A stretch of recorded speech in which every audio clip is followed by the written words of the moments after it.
Welcome everybody to Bitcoin Live on the Thursday evening, at least in Holland that is. We got some special guests today, and they are all from Data Guardians. Actually, I forgot to ask your names, but Richard and Johanna, I can luckily read it. So welcome to the show. I should have asked that beforehand. Welcome. Thanks, Nick. Great to be here. So, we're going to talk about Data Guardians, a very interesting platform, which is focused on AI, crypto, and Web3. But before we do that, we actually always sort of ask our guests to sort of give them a little bit of an introduction. So, tell us about your background and how you got into crypto, sort of the journey. Sure. I guess I can go ahead and start. So my background is basically building companies and projects that solve real problems at scale, especially across regions that, sometimes people are left out of the conversation. In terms of crypto, I got in late 2016. So I was able to really experience the whole ICO phase and really just experience Christmas every day. With that being said, was also able to dabble in NFTs before they were officially known as NFTs, and then really fell in love with the blockchain industry, especially on the application potential. But in parallel with me, I've also been very involved in the intersection of data, innovation, and scaling businesses. And I think that massively accelerated when I started working at a huge Web3 company, which is actually Drop Group. So I've had the luxury of working with companies like Saudi Aramco, Cisco Paramount, and working on those sort of projects.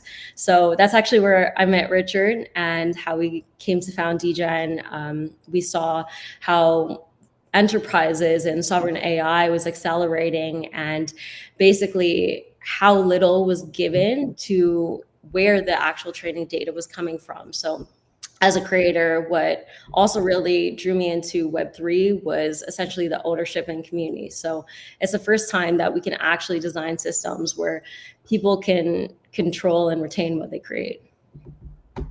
Wow. That's very interesting. And you, Richard? Yeah, I was very, very different, to be honest. I really came in from the startup world. So I actually started my career at City Football Group. So I was working across Man City Football Club, helped with New York City Football Club a bit, and a big focus on marketing, innovation, and data. And then dived from there into AI, particularly, the hardware and the software side, focusing again on growth and the data strategy side of it. So working with Joe at Drop Group, that really kick-started my entry into Web3, really. And then, working on DGen, that was my way in. It really clicked that, it's a way to solve so many problems by applying Web3 tech.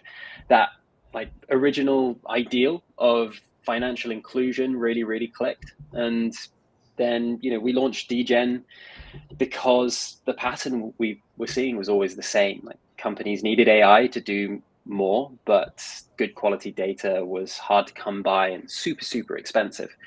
So, even now we see news about this. So, big companies relying on data that they've got from anywhere, scraped from the internet, low quality, stolen. And that's really sort of, we saw DGen as a way that we could implement new technologies to solve a critical issue. So it was a really interesting way into the industry, as well as,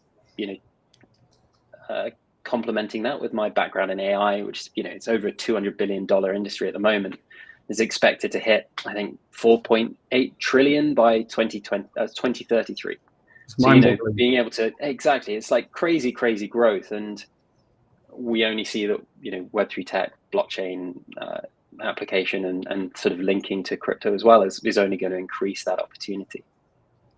Yeah, there's a lot of growth there. And I think most people have no idea, especially, most people outside of crypto and Web3, it's sort of starting to trickle a little bit that people are sort of becoming aware, like, what's that AI thing? But yeah, that will be, mind blowing. But, we're talking about Data Guardians, and I got a lot of questions lined up for you guys. But the first Sure. is actually a really, sort of easy question, like, what's up with the duck? Yeah, people ask us about the duck all the time. The key duck that you need to be checking out is actually Duck Punk. So he's got his own Twitter account. He's great. He's pure marketing. No, he's not. He's basically the embodiment of our movement. So his backstory was kind of written to show the struggle of what we felt could happen if AI was left unchecked, and he's been fighting back. So we've snuck his expertise in early to head off these issues, and he's also very photogenic. So we use him a lot, but he's a great sort of figurehead for what we're trying to fight.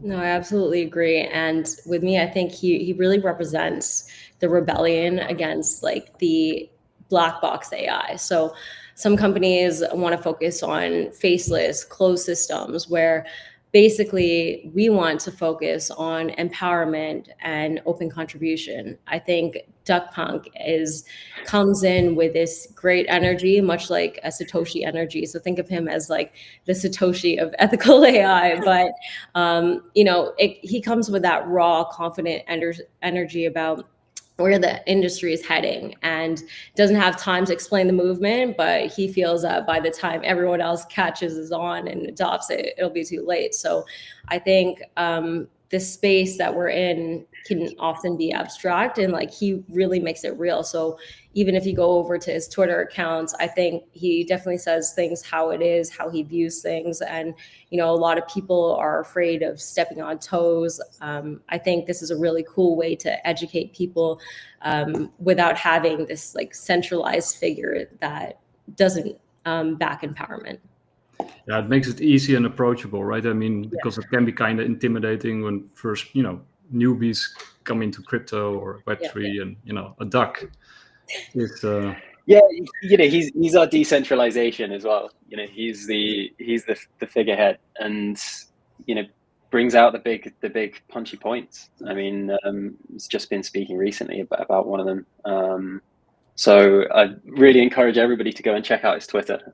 You'll learn a lot, but he's a great combo of Web3, AI, and facts. So I think he makes a great NFT also, right? Absolutely. Yeah, well, watch this space. There's going to be a lot with Duck Punk going around, especially on Twitter. So I used to play really cool. Duck Hunt right on the Nintendo. Shows my age, but.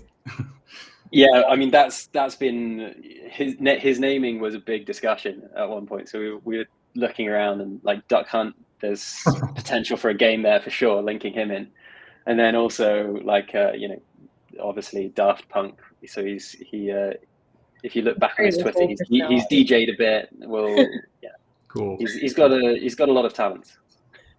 So speaking about sort of the ethical data that you already sort of mentioned, how different is Data Guardians in that regard to other platforms?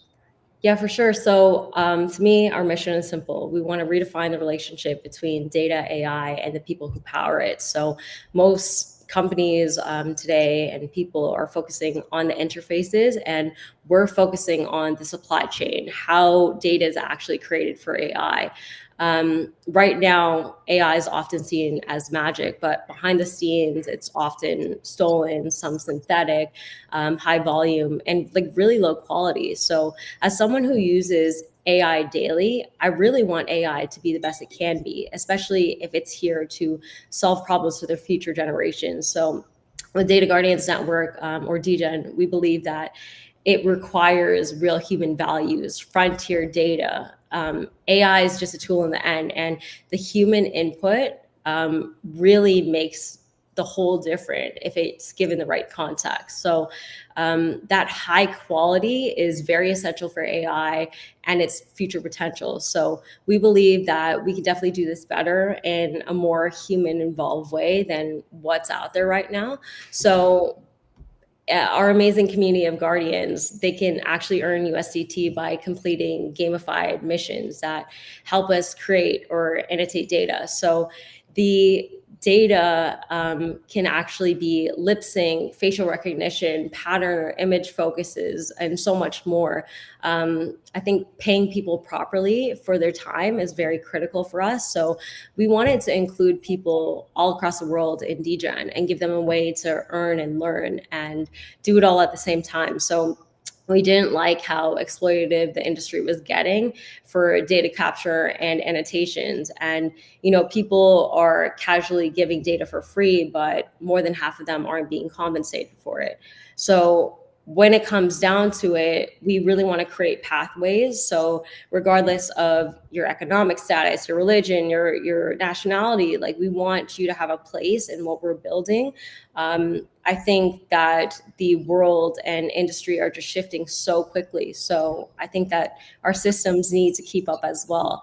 And if proven right recently, like if you look at LLMs today, they're heavily trained on web scale scrapes, books, articles, art, etc. So companies are facing billions in payouts and news stories on exploitative annotation processes. So like that's not sustainable legally, morally, and then you have all of these incredible people who are contributing to these systems and they're getting left out.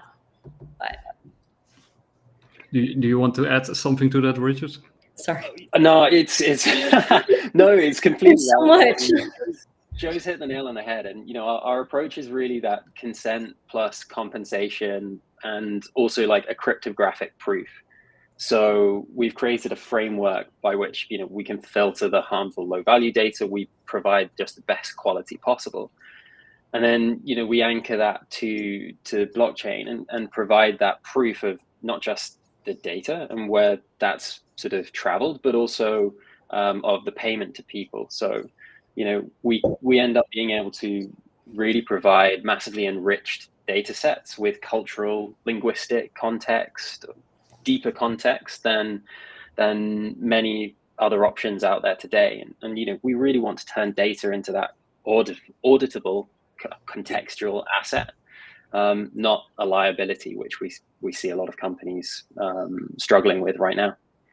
Yeah, and that's something that we're sort of gonna dive into a little bit deeper. And you already sort of mentioned the blockchain. So, how does the sort of decentralizing annotation work, and how does that sort of shatter AI monopolies? Yeah, I mean, the reality is right now, a handful of companies dominate AI and AI training, the sort of the data that goes into that. So little decentralization is there, and there's not a broad input into the data that they create and or annotate. So they set the rules, decide who gets access, and they profit disproportionately to those who actually have a huge impact on that data set.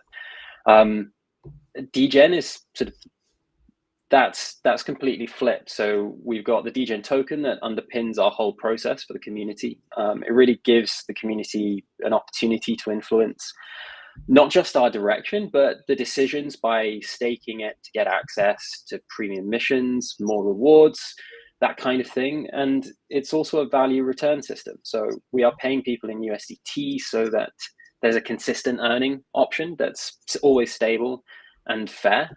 And then the DGen token provides the extra opportunity and value add. So, we really, really are giving back to the people who are really helping us build the opportunity and this crazy high quality data. And I think like decentralization just really breaks that chokehold. So anyone with a smartphone can contribute. So our framework that we mentioned earlier, that really ensures that your input is actually log paid and legally defensible for any enterprise company. So DGen powers this, and that coordination layer that fuels rewards, staking, and governance. So that is the result of what we're building, which is a sovereign data layer that no single company can basically monopolize. Makes sense. And I heard USDT. Correct. So how does that work? I'm sure many people would love to know. Yeah, so we basically got an instant payment system. So we ask people to connect a wallet. Typically, like we suggest they connect Phantom Wallet to our platform. Yeah. And they complete an annotation, and basically that goes, they earn USDT from completing each annotation. And that builds up, and they get paid straight to their wallet. So it's a system built on accuracy as well. So you're rewarded for annotating as well as possible, and also we train people up on how to do that. So it's a really good way for us to incentivize, but also it's pretty global. People understand the US dollar just as as a first port of call, and then USDT tied to that. It makes it very easy globally, which we really want Data Guardian's network to have a massive global impact and bring people in from as many countries as possible. I think another thing too is more so the fact that we really love to give people the option of stability. Obviously, we want people to be a part of the token side and having fun with that growing aspect. But when it comes down to it, actually getting people a sustainable income that they feel really comfortable knowing that it's actually pegged to the US dollar, I think it gives them sort of peace of mind, especially when it comes down to any play to earn model.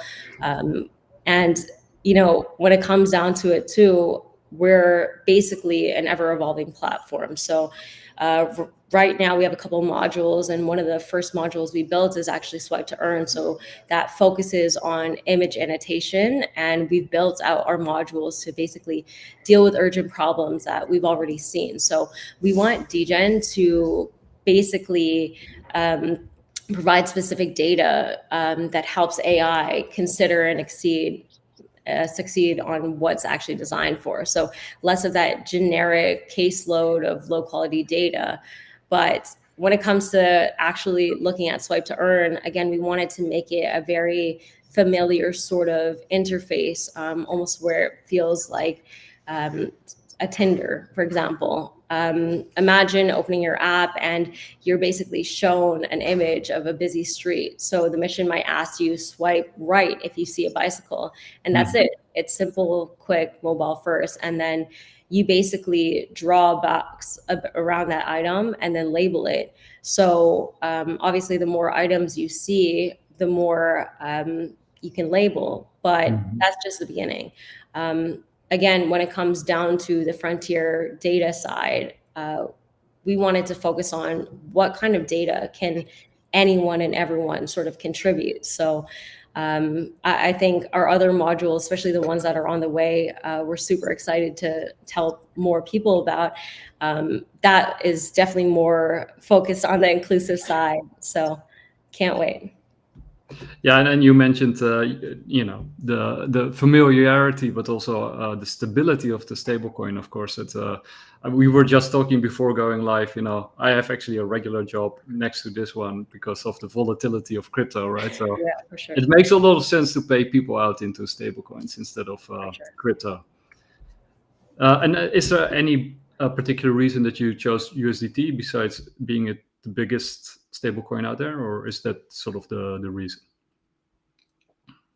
I mean, yeah, that was one of the critical reasons. I think Tether have obviously been a growing sort of behemoth in the area. USDT was kind of an easy option for us to look at and integrate into the platform first. I think pretty much most people have probably heard of it.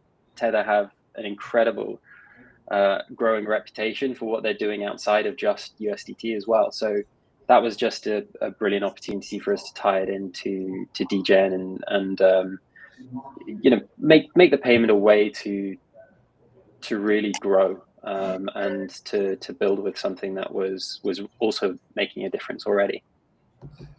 Yeah. So how does the staking of DNG boost rewards, and what governance features are live or planned?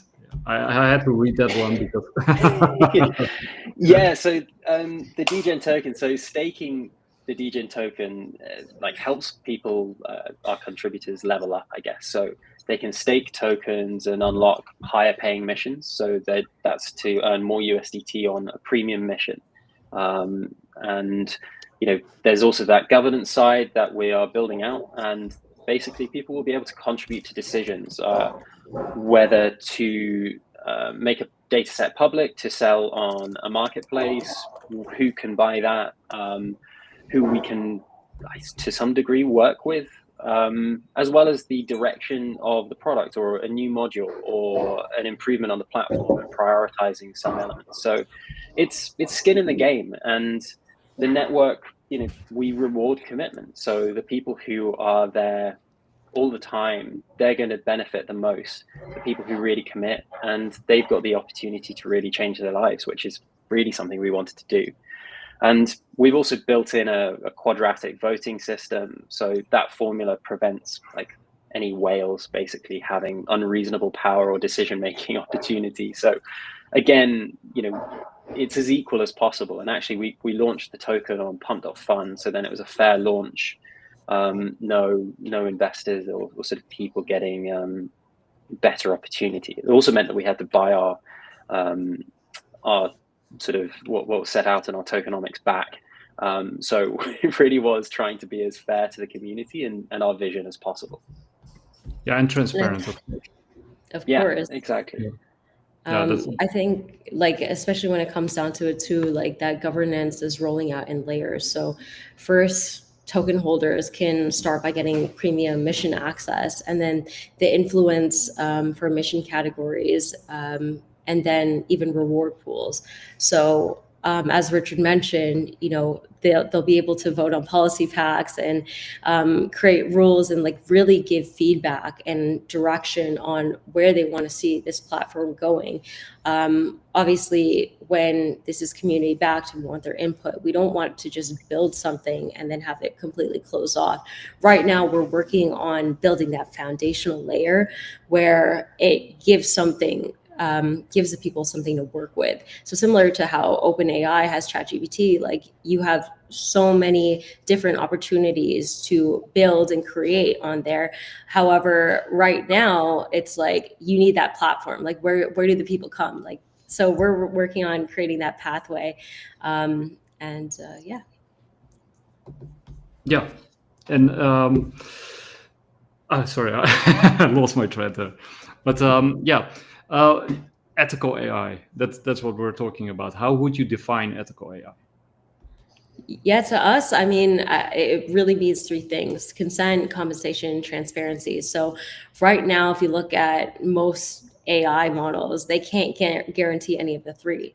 But Rich, if you want to speak more on that. I think that summarizes it so well. There's obviously a performance angle as well, which links to those three, which ethical data, it isn't actually just the nice to have and the probably what is best for society, etc. It's higher quality, and that actually has a big impact in the process for any business as well. So our initial project with Drop Group, showed over at 98% accuracy on the data set with faster delivery and lower cost, but that actually meant that it would train AI models faster and to a higher standard. So that meant that they spent less money on GPU time and the electricity cost there per training round that they had to go through. So ethical AI, it's actually really positive. It's better, it's faster, it's more scalable, but it just needed a company to really come in, try and grab it and work out the process to make it really easy. And that's what we've tried to make sure that we do, to make it really easy for people to join DGen and to earn USDT and to help us with the annotations, creating the data sets, but also make it really easy for any business to come and see the benefit and get that data really fast. Yeah, and to make AI less scary, because a lot of people are, of course, afraid of losing their jobs and all that kind of stuff. This makes it more fun and inclusive.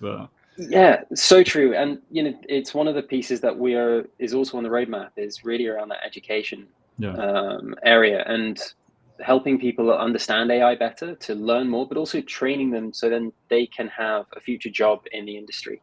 AI is only growing. there's going to be so many more jobs created by AI, and we want to give an opportunity for everybody who joins our platform. This is a first step in, and then we want to give them the next step and help them set out that road to maybe having a career in AI. And I think that's something that Joe and I were both super focused on, and still are. Yeah, no, absolutely. Like, I think when it comes down to it, the industry is uncapped with potential. Like, look at Web3. You don't necessarily have to be a trader. You don't need to be a developer. Like, there's so many different angles that you can essentially get in. And obviously, the sooner you step in, the more experience you'll have in the long run. I think one of the forefronts of what we're building right now is being able to come in without experience, but leave and having experience. I think it's really cool to sort of build out these different modules. And, we're in discussions right now with trying to find these sort of accredited institutions. So instead of people just saying like, hey, by the way, I'm learning within the platform and not having proof, we want to be able to give you that social proof, that credential or accreditation. I think it's super important to us to make sure that we provide the most value to anyone using our platform. And as we've said many times, it's just the beginning. Yeah, and it will be a big transition. I mean, economically but also socially, like a lot of people, it will be quite a sea change, right? And so it's smart to get in early and just get involved, right? And you guys provide that platform for people to get involved and get educated, or re-educated, I should say. Exactly. And I think any growing industry, it's about having those pathways in to get to that. Otherwise it can seem really daunting.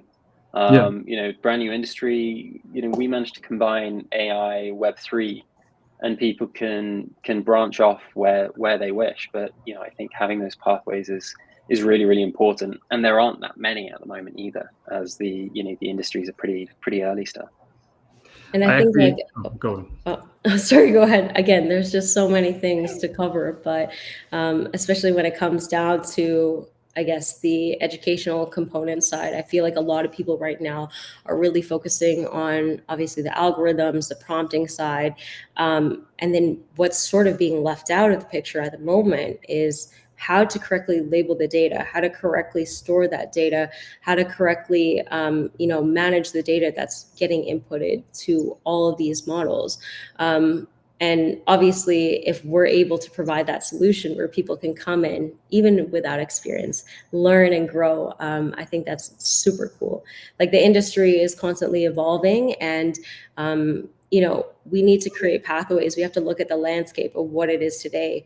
When you're in the middle of a job, let's say, you've been in a career for quite some time, you may not necessarily have the financial means to kind of transition out of it. You may not even have the time. Lord knows if you have any other commitments on the side, but it can be very daunting, can be very tricky. So what are some paths that, keep people engaged, even having the pressure of a regular job on the side, or having whatever life kind of puts in front of you on the side?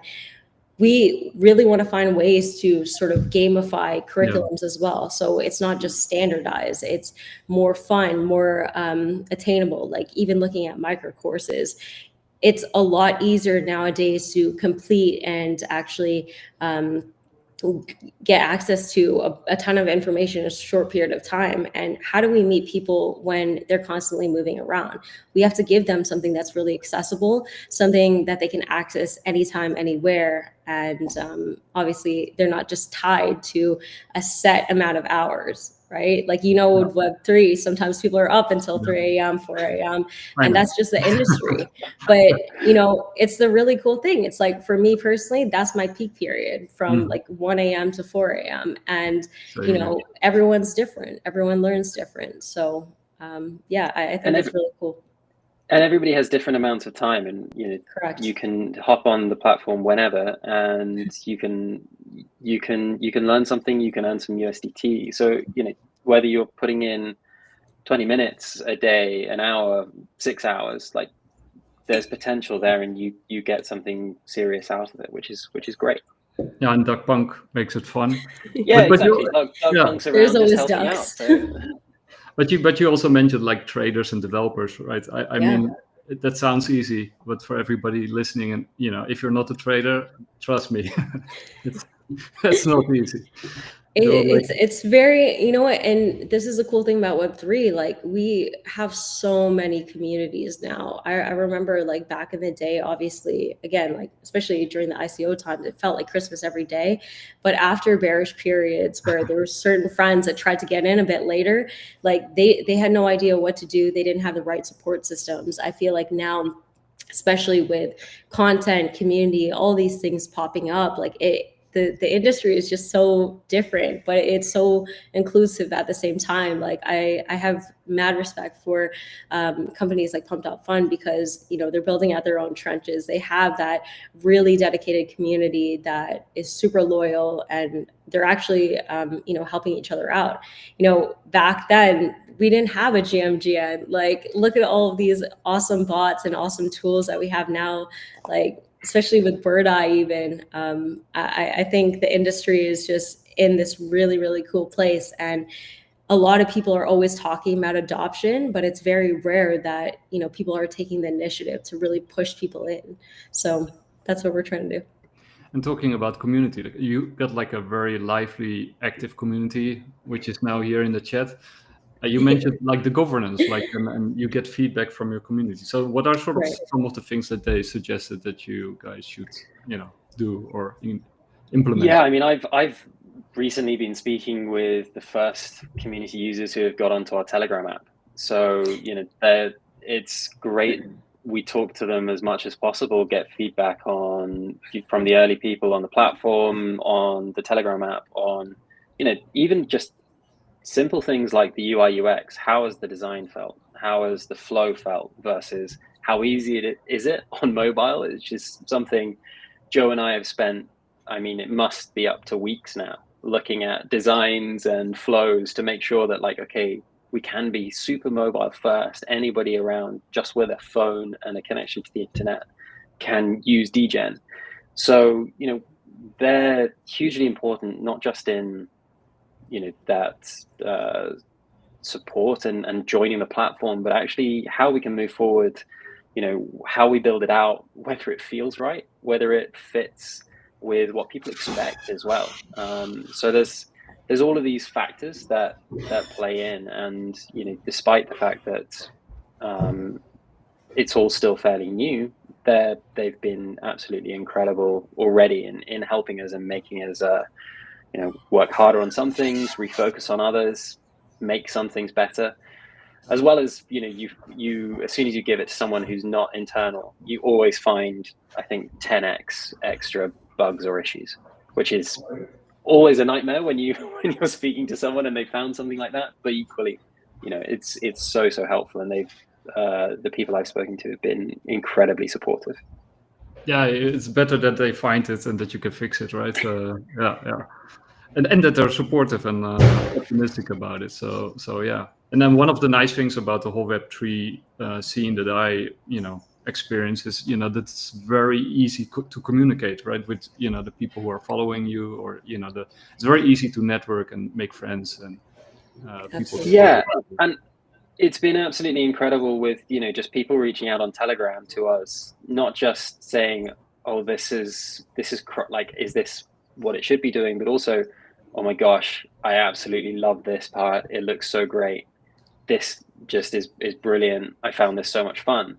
And I think that's one of the real big things with Web3 communities that I've found, in that there's also that real celebration of, okay, this is a cool thing. This is a really great win. Like, everybody piles in on the good, which has been really great to see. And also is really good for us, validation of, yeah, this is the right way to be going forward on this section. And that's been really, really great. And as well as obviously their support for Duck Punk, I think Duck Punk's been resonated well with them too. That's a good choice. And also just to sort of tack on to that, like a platform or a project without a lively or active community is sort of dead in the water. Dead dog. That's a live dog. We need a live dog.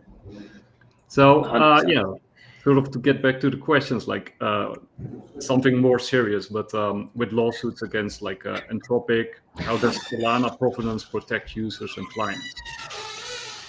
Yeah, so I mean, we've seen Anthropic sued this year, OpenAI, I think, as well. A few others are on the way. You know, it seems like there's a pretty long laundry list of legal issues coming up.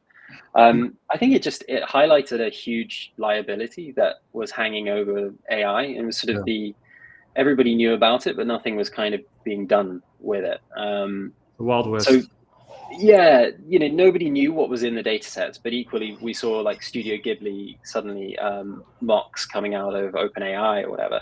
And it really highlighted that everybody was at risk from this, and you know, any creator especially. So when specific cases come to light, it becomes pretty easy for someone to create a case.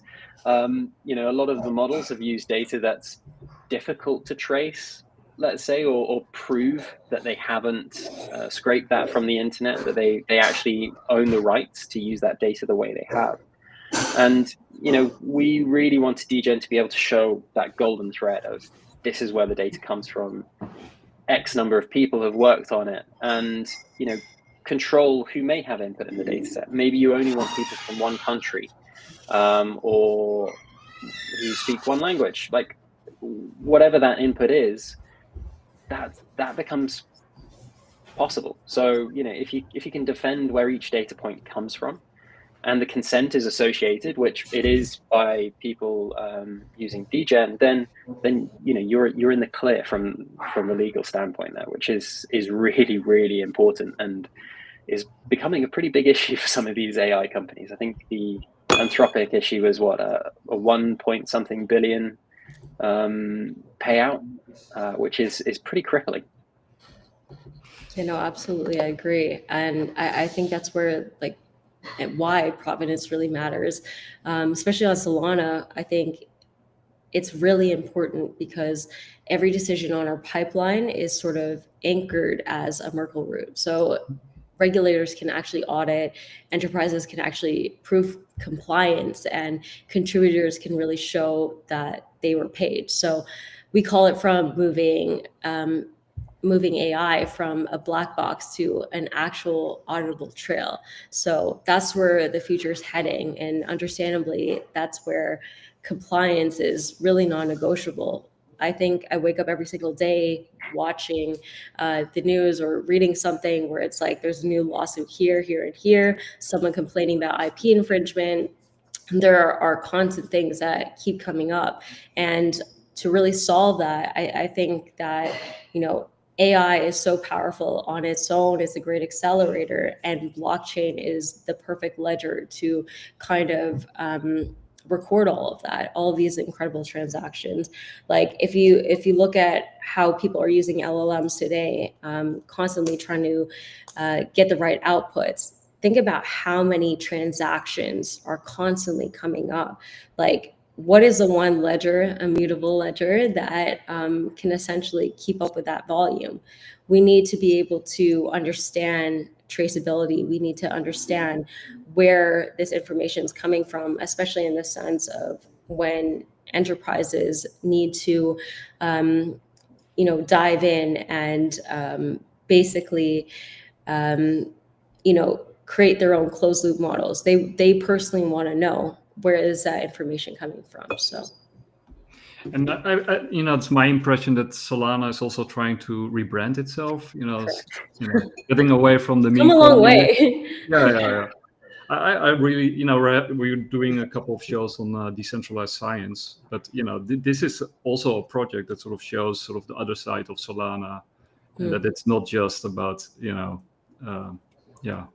rug pulls and scan, but actually real projects with real potential, and you know, that's really cool. So yeah, and also it's become really great in that, you know, the speed, cost efficiency, and scale. And to be honest, you know, that was a really big draw for us, as well as security wise. There was a report recently came out that put them, I think, in the top 3 So all of that really contributes to our decision, and how that all links together. So those are critical aspects, especially when you're sort of rebranding yourself. Yeah.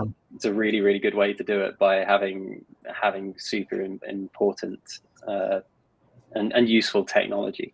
That's sort of like a tie-on question. Like, do you see Solana actually, taking Ethereum from number 2 in the future? Oof.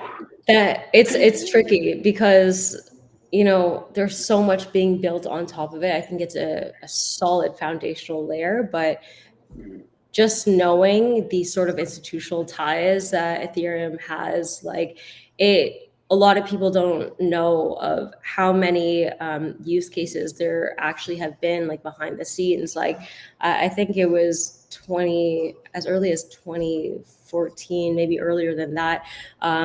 But sort of very early in the Ethereum stages, they started exploring Ethereum as a supply chain tracker. And this was for companies like, Walmart and, farms and all these different use cases. And so I think Solana is still at a very early stage. It obviously has introduced an incredible community.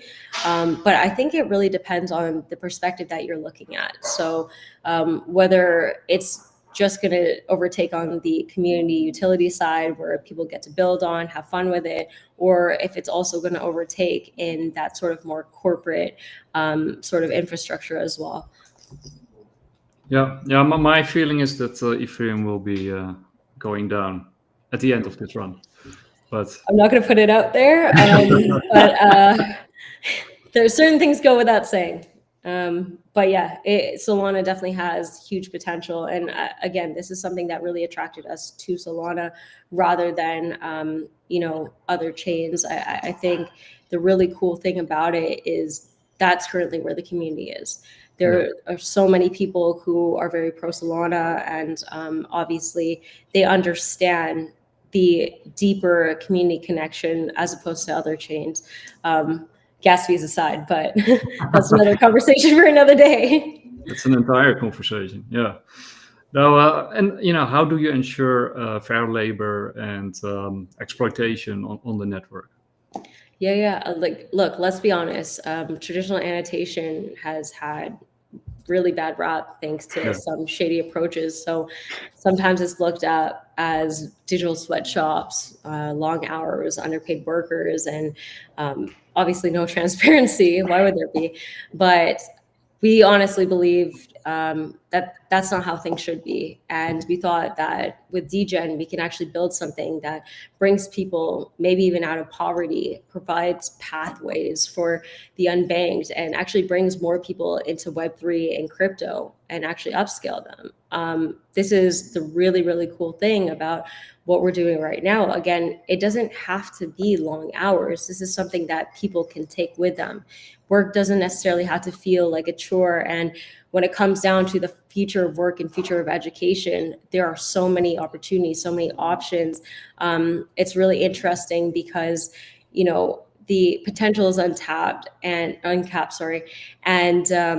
basically now when it comes to the payouts and, how people get involved, people don't necessarily need to get paid by fiat. People from other countries can get included in the conversation. And, as a whole, we could just be more inclusive. And also there's that, we wanted the contributors to get paid directly in USDT so that there aren't any middlemen, which really helps on that part, on that focus. And, we have algorithms to assess anybody that's trying to game the platform. So, there's a singular wallet connection, and it's, that's tied to your personal Rebel ID, which is unique hash that's minted as you sign up. And that all contributes to ensuring, we minimize exploitation. And also, we've got a built-in quality assurance score, which again is a sort of a 3-layer system that includes humans in the loop and AI as well, that rewards accuracy and not just volume. So, that's another way where actually it makes it a harder system to game. and because every transaction is transparent on chain, there's less area to hide in the system. That's good. And now to the fun stuff. Do you have any cool stuff in the pipeline? I already saw somebody talk about the Telegram app and maybe other modes of, or other stuff that you've been working on. Yeah, so I mean, we just raised that $5 million pre-seed. That was led by Drop Group, who we ran our sort of initial beta test with, as well as investors from across MENA, and that's our fuel to accelerate our adoption and really build out the tech vision we have planned. So we've got that Telegram app, have a few users on that, and that's going to really be a big thing for us in the next few months. And that's huge because that's there's hundreds of millions of people on Telegram, all of whom can earn USDT directly from Telegram via the DGen app. That's a massively easy entry point. That's truly global, so that's a really, really exciting one for us because again, it's very mobile first. It's widely used around the world. I think that goes back to also meeting people where they are. That's why, of course, like Telegram was such an interesting approach for us. But beyond that, we're obviously working on rolling out more modules. So more social challenge style modules where you could actually challenge your friends on. So that's super cool. But we also have our updated platform designs rolling out soon with better tools, general improvement, all the things. That's something that's been very near and dear to my heart. Obviously, the platform is what it is at the moment, but that was never the final vision. We've always envisioned more accessibility, different ways that we can include people, and we're constantly iterating. So we also have some really big announcements coming, partnership successes, and even sovereign level data governance frameworks. So with that being said, we also have a couple events that we're speaking at. So we're always looking for more ways that we can bring more people onto the platform. So we've got a pretty packed quarter coming up and we're super excited. Is that in Dubai by any chance? One of them might be. We'll definitely keep you posted. Are you heading out there for any of the conferences? I wish. not at the moment. It doesn't look like it. Got but, it. yeah, it's on my list, on my to-do list. But probably next year, not this year. Got it. No, it's especially with Abu Dhabi being right there. I think the communities down there are starting to feel a little more like home. Obviously, it's great seeing everyone between Token and Futurist and all the other great conferences. But I think that's the coolest thing about this industry is actually meeting up globally, and it's these people that are avidly on our platform who are constantly engaging with us. Like any chance that we can obviously meet them, we always encourage that they let us know whenever we're in their neighborhood. So hopefully we can meet up with them too. Yeah, Abu Dhabi is basically the crypto capital of the world, by now. Yeah. So we know, yep. Yeah. And with you also got like Scale AI, it's very fast, low cost, high throughput. So how do you want to compete with something like that? Like what about the competition? Yeah, I mean, obviously they're doing fine. They're valued at however many billion now. But their model is also very centralized. It's quite expensive to get data from someone like Scale AI, and it's pretty. It's fairly opaque as well. And actually it ties into, I saw a question pop up, I think I got this right, asking about our sort of embodied common sense ideal. And, through frontier data collection, like instead of scraping the internet or any other method, like we're really incentivizing people worldwide to annotate, capture, and validate real world interactions. So speech, gestures, environmental signals, physical constraints, and it creates data that's really transparent. It's auditable, tied to lived experience, I guess is a good way to put it.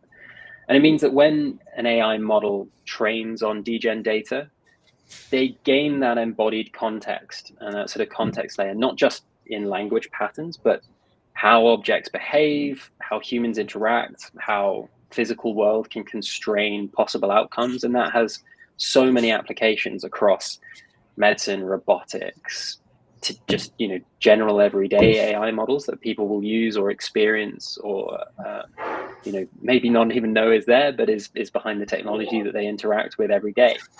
And the auditability layer that, we ensure is there, make sure that the data can't be stolen or fabricated at scale, which makes it uniquely valuable compared to, the wider use of synthetic or scraped data sets that's going around right now. And, audit trails, they're tough, and cost and speed of delivery can be difficult if you're trying to be flexible and move fast as a company as well. So getting that deep context at speed and to work at the speed that you're working is rare, and our network and our contributors really turbocharge that delivery time, which augments the opportunity for any business working with degen. So it's like the turtle on the hare, right? Eventually the turtle gains on the hare. It's they might have a quick start, but they'll run into difficulties later on. There's multiple ways of attacking problems, and I think we've really tried to use the best technology to solve the problem in the best way possible for as many people as possible, including the people creating the data. Yeah.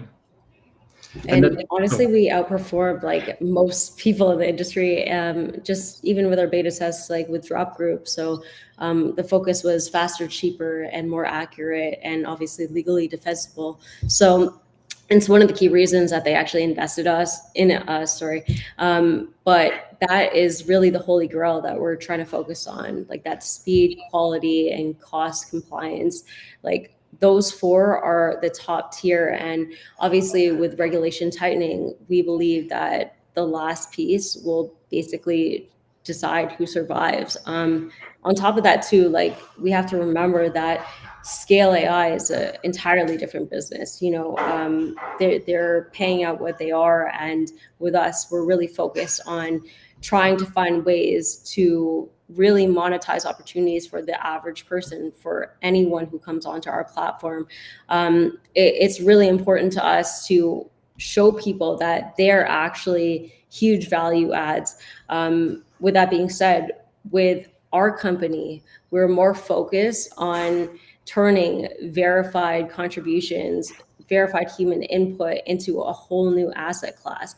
We want people to get paid for these contributions that they already have access to, because everyone's uniquely positioned with all of their experiences. And I think it's really cool that people are now able to sort of put data and present it in ways that we can potentially use them as solutions in the future. I speak to a lot of friends in different industries and constantly challenge them to see what are sort of the gaps where AI can perform best in. And even looking at something like the medical industry, there are so many people who want to cure cancer, who want to, even focus on breast cancer, for instance, but they don't have the data. There isn't enough data out there. And this is constantly something that, is quite a struggle. This is something that synthetic data can't necessarily replace, especially considering the fact that there are so many different faces and skin types and age groups. Like, you need to make sure that the data is large enough to accurately represent the problem that they're trying to solve. For instance, there's all of these different machines nowadays, and they're trying to remove the friction point for sales. And they essentially focus on, selling the fact that this is a solution where people can essentially scan their face, and the person scanning their face may not even be accurately represented in the data that it's being trained on. Like, if someone scans my face, I don't know if the people scanned prior to me, they were around the same age group, if they were, even female, if they were the same ethnicity. All of these things play a huge part in the overall output of the data that comes out in the end. So I think there's a ton of opportunity for people. It's not just annotations. We're, again, trying to build out on more than just what Scale AI is focusing on. We're trying to focus on real human frontier data. So you can say that Scale AI is doing it fast and loose, and you guys are very thorough, comprehensive, and meticulous. Trying our best. Yeah. And also, I think there's, that visual recognition part is a really interesting one, because I think it was a few years ago that there was a model that was meant to be used in shops and recognize like croissants and bear claws and things like that. And turned out that actually it was way, way better at recognizing cancer cells. So, there's this sort of wild misunderstanding or sort of lack of understanding at times of what these visual recognition models, for example, will be able to do and where they actually work best.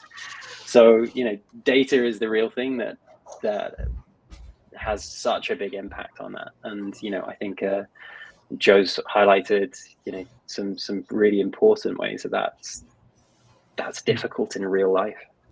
Data is the holy grail. It's Yeah, the new oil. new oil. Exactly. See, great minds think alike. Yeah. So I actually also got another question that I just came up with just now. Like, what excites you guys the most about this space, but also, about your own project? Do you want to go first, Joe? I can go first. I mean, I can go on and on, but go ahead. I think for me, there's multiple layers to it, obviously. I think the way that we're bringing people in to AI to make a difference, to train them up, to give them opportunities, to help them earn USDT. And even from the beta, actually, there were some people who were part of that, and the amount of money they could earn through the platform was really, it made a real big difference in their life. I think having built something, into the base of how DGen works like that, that's just incredible. But also where this can go, both for DGen and the industry as a whole. I think having the context layer that we're really looking to create, and that human in the loop, that input from people all around the world, I think that can really help us hit the top of AI's potential. And that's really what we want to enable. And I believe that DGen does enable any company working with AI to really challenge, to hit those heights that it can do, and make it a massive change for societal good. And you, Joanna? There's so much to be excited about. Look, a couple of years ago, I was more than excited just to see APIs connected. Just looking at, certain forums getting connected to Sheets, like it made the most difference to me. And now you look at it, and again, looking at the sectors from medical to future of work, future of education, there are limitless possibilities. There are so many different issues and challenges that we can now tackle. With that being said, that also poses a huge opportunity for opportunities, like further opportunities within the space, and basically to give more people pathways and really get their toes into something that might seem very overwhelming, very difficult. It's really cool to know that people now have a way to kind of get introduced to the industry. They don't have to get left out of the equation. They can actually be as involved as they want to be. I speak to so many people on the daily of how they use AI, and it's always those people that you may not necessarily think that they've already adopted it, and yet they're the ones who are constantly using these different LLM models on their everyday. They're finding ways to essentially get involved and basically just use it, whether it be in their business or their personal life. Like, there are so many different cool pathways. But I've seen some really cool use cases, and what I think is really interesting is the amount of data that's actually out there. Like, you have to see how these governments, like the banks, like how much data access they actually have access to. If you look at something like ChatGPT or OpenAI, I believe it's ChatGPT, but that was trained off only a few petabytes of data, whereas bigger banks like a JP Morgan, they have access to so much more. And that being said, if we have access to all this real information, then we can also dive deeper into bigger solutions. Yeah, those are two very beautiful answers. And well, you both already touched upon this, but I do want to sort of ask it anyway. So, with AI, you always have this issue with biases, right? With underrepresented areas or groups of people. So how does sort of DGen fight this issue or help combat it? Joe, do you want to go first? Or Sorry, do you mind repeating the question? Sort of, AI has always issue like with the data it trains on. You get sort of this sort of biases within the AI decision making process. So how do you sort of fight this issue by sort of making it more inclusive? Right. Again, when it comes down to the bias, this is why monopolies are sort of frowned upon. They sort of dictate everything. And when we make something more of a democracy and add more people into the loop, it then gives a bigger, wider data set. You don't want to just focus on this limited pool. I think, again, solving these bigger issues and even something like that facial product case study, this is something that, again, requires a ton of input because evolution changes bodies in total over time. Like, the way we do things now is entirely different from how we did that a few years ago. And I think there's never going to be a shortage of data, and there's never going to be a shortage of that need for them. All of these models are going to be constantly evolving, and obviously, as time goes on, we want to make sure that more and more people come onto the platform. So when it comes to a bigger community, it's not just going to be quicker speeds. It's also going to focus on different outputs, and biases will definitely be limited in the future. And also, especially as we move towards, innovations like Joe mentioned, as we move towards more like control by voice, having our global network of contributors, we're actively diversifying data sets for voice control. So, that focus is really, really important. If you just have responses from a single location, that's fine. I think most of the training data today is typically English and Western dominant, which just isn't a global view at all. So that's one of the real benefits we see with DGen for this innovation that we can see happening. That local language, dialect, that can be built suddenly into technology, which is how people will interact with it in the future. So that then creates AI and a sort of a point of contact that performs inclusively, and really, that's across demographics, across cultures, across geographies, and that makes it not just fair, but really functional. And AI can only help us if it actually understands us. So you look at these different models right now, or just to solve like an everyday problem. Imagine you're traveling to somewhere like Spain, and you don't necessarily know how to speak Spanish. Most people might type in, translate whatever context to Spanish. You need to understand that when it comes down to these models, you really have to focus on the input to get the best output. So looking at Spanish, obviously there are so many different dialects that people can focus on. You can have like a Puerto Rican Spanish to obviously more Catalonian, and that goes the same in different dialects for other cultures like Arabic, or even looking at somewhere like the Philippines where they have so many different islands.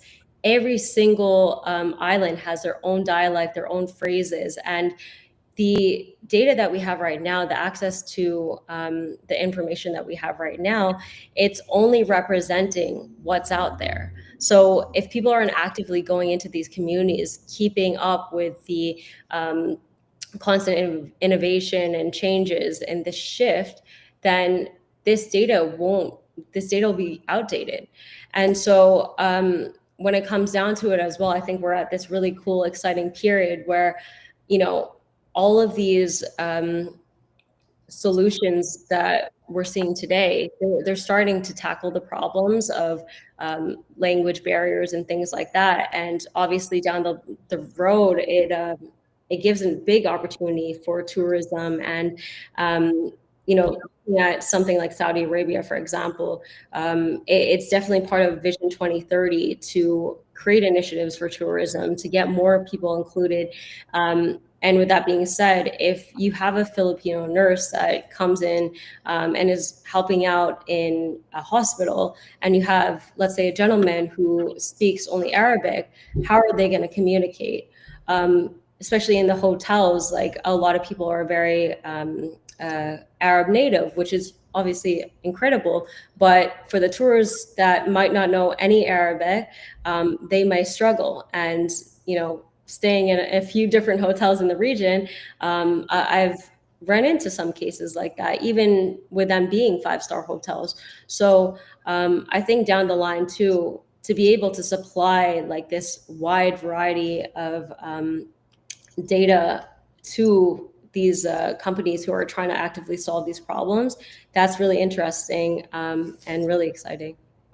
So sort of the community and the users are really important in that sense, in general, right, for AI, because like you say, otherwise it gets outdated, right? It gets Yeah, that's exactly. And it's that global cross section that's really, really needed. And that's part of why we've built our model out the way we have. And if you look at the dgen.io website, there's multi-languages on there. We're really working on making the app multi-language as well, so then we can cater to as many people as possible as fast as possible.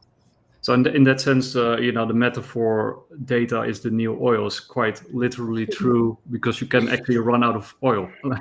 Yeah, literally.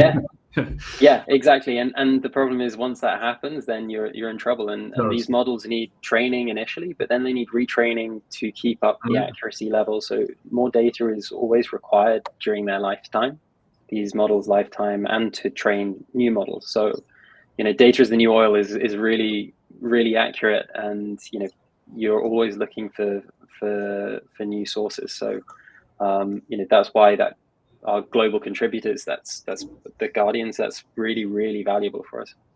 Yeah, that makes sense. Yeah, so you have to secure your resources in that sense. Yeah, I actually also like the name DGen. I just sort of realized it during the conversation, which is probably also where the duck comes from the D. And okay, got it. Yeah. Oh yeah. So the final question, like, what is your vision for Data Guardians Network and sort of for the broader NFT, Web3, crypto space going forward? Yeah, I mean, from me, I mentioned a little earlier, it's pretty simple, and that's really making AI reach its true potential, but bringing people with us while we're enabling that. So bringing the rest of the world with us too.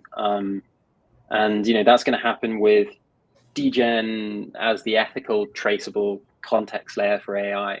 I really, really believe that. And models without context are basically just imitation machines.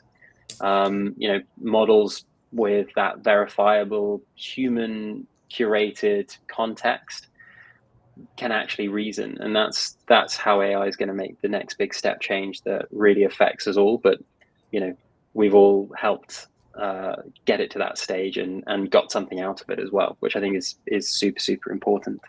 They have soul. And Web3 is that incredible way to build that system of trust. So that's where the data actually has receipts. The contributors can have ownership, and enterprises actually have that legal defensibility. So we really believe that the future of AI won't be decided on the biggest models, but the ones who are best governed by the data. And that's what DGen's building. That's beautiful. Dunk NFTs coming soon as well. So. Yeah, exactly. Stay tuned. Stay tuned. So for the people listening, follow them if you haven't yet. I'll show that up here. I think I got it open here. I think I got you guys open here somewhere. Not, I didn't. Okay, sorry. Should have had it open. There we go.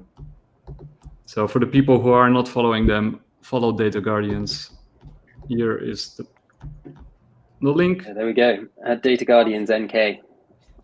And I'll make it a little bit bigger for the people to see.